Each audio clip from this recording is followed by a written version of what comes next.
Hola, amigos. Welcome to my Shorty Art Journal series. This is where I take a half-size composition notebook and turn it into a beautiful art journal. So I'm starting this page. As you can see, there's already a little bit of writing and some bleed through from the last page, and that's okay. The lettering, I was just practicing that lettering, and then I knew when the alcohol markers bled through, it wouldn't be a big deal because I could just start this page with collage. So I am starting with just some receipts that I don't need, and I'm not worrying about the edges. I'm kind of overlapping just a little bit. And I realized that these are mostly printed on thermal paper, or the thermal process, and so some of the letter might even disappear with over time and with heat. Or I'm trying to look back at the actual page now, and I do not see any. So the finished product is not, you're not even going to see it. But it did a good job of covering up the bleed through from the alcohol markers and my handwriting. So it just kind of gives me a fresh white background space to work with. And then, yeah.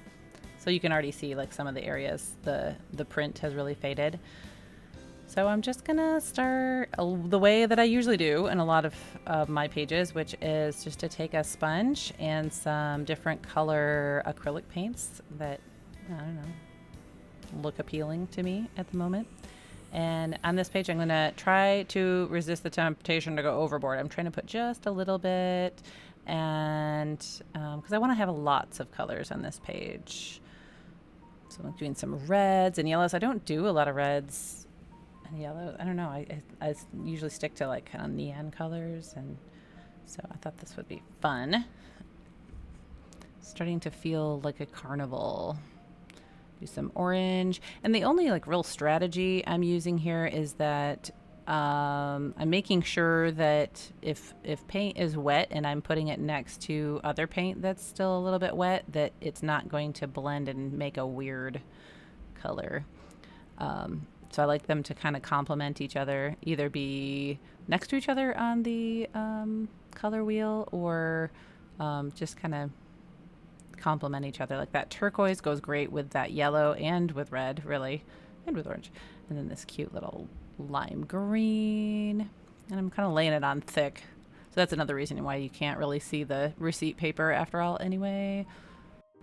I don't know about you, but I just love the playfulness of art journaling. So if you're just new and checking it out, there's like no mistakes, no pressure. It's just having fun. In fact, I just saw an art journal page on my Facebook group that somebody posted, and the quote that they used was from Picasso. It says, "Art washes away from the soul the dust of everyday life." I love that. Okay, so I'm so proud of myself for catching that my journal was upside down before I continued on this page. Because I make a lot of mistakes. And okay, let me clarify. I do things unintentionally sometimes, and most of the time it's not a big deal. It's not the end of the world. In fact, in creativity, a lot of times a oops is an opportunity to just get creative with how you can turn it into something that you like. But as I was peeling up the page to make sure there wasn't any overlap, I was like, oh, it's upside down. So as I laid down the paint, it was the other way, and now it's this way. Okay, so this, if you didn't catch what I cut up, this is a potato sack. So the plastic woven potato bags that the little potatoes come in make perfect little stencils. So now I'm doing a little bit more stenciling, and I'm using some neon colors on top, and just kind of paying attention to how the colors are going to overlap, if they're going to complement each other. Like the orange on pink looks good.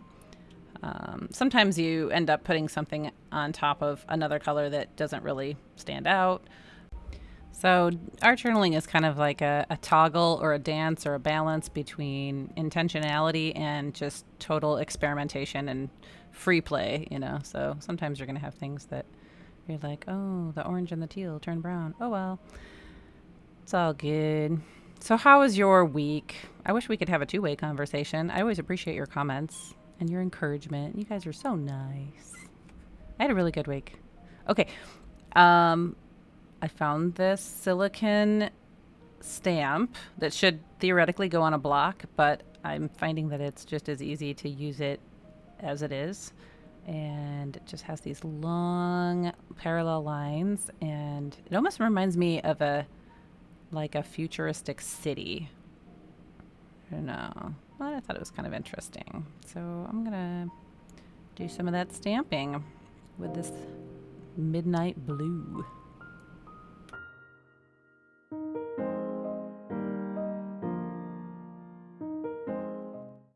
Okay, I think cookie cutters make really great stamps. So I'm taking some of this bright green and trying to, you can't really see it very well even in the I don't know if it's just the camera or actually on the page. Sometimes when I'm editing, I have to like go back and look at the page and go, yeah, I don't really see the stars too much, but that's okay. So you don't always have to see everything.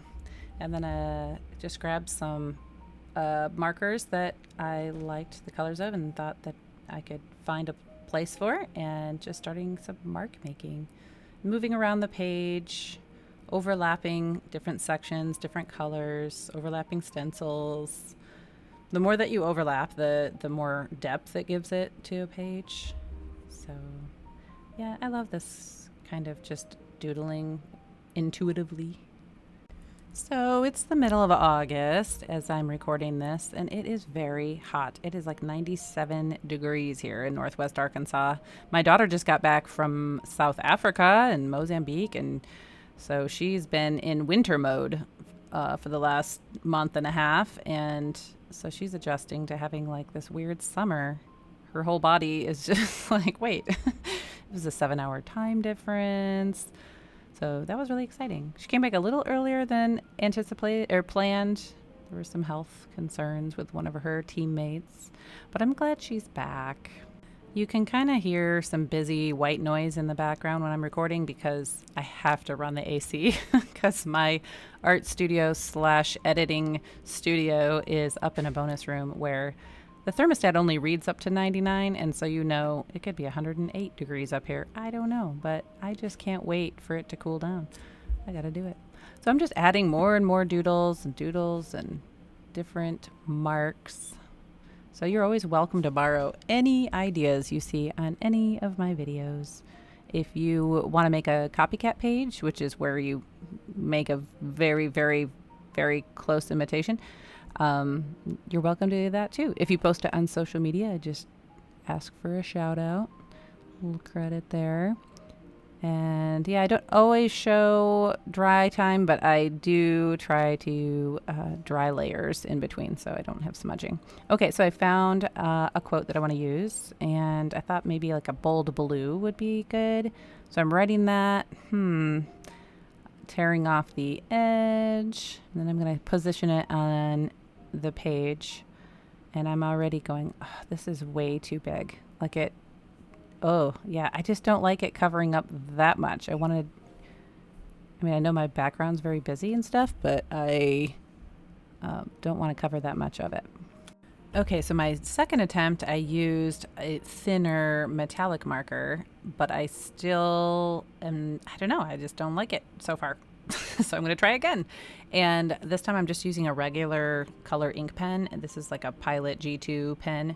I think in my little recipe I put down Papermate Inkjoy gel pen, but this is a Pilot pen, which I use a lot just in my journaling. Not my art journaling, but just to write.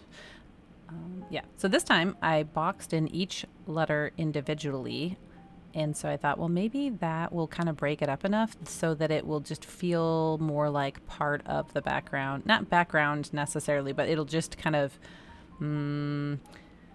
what's the word I'm looking for? I don't know. It'll fit better. I'll like it better. I don't know the word I'm looking for. Do you know the word I'm looking for? You can help me out if you think that you know the word that I'm looking for.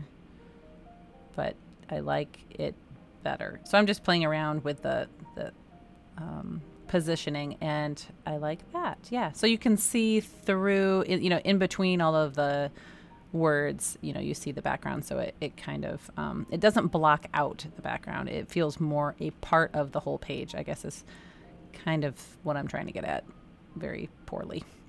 Okay, so I'm just about done, but oh wait, there's more.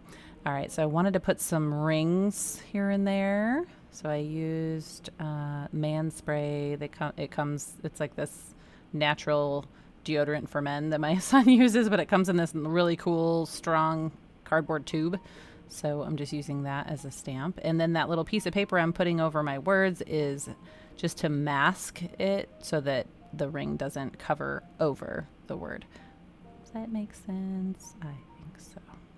Okay, so then I'm going to decide, do I want to put gold or silver accents? I chose silver, so I'm just going to add a little bit more because I like shiny, shimmery things. I like to be able to look at my page at different angles and see some kind of reflection.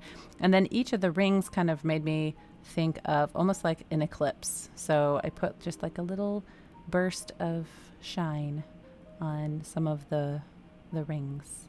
And then my final step is to play with a white gel pen and just add a little bit of detail to some of the doodles. Yeah. So that's pretty much it. That's the end of my page. Thank you so much for hanging out with me today. I hope that you are inspired to go make art and play and have fun in your art journal.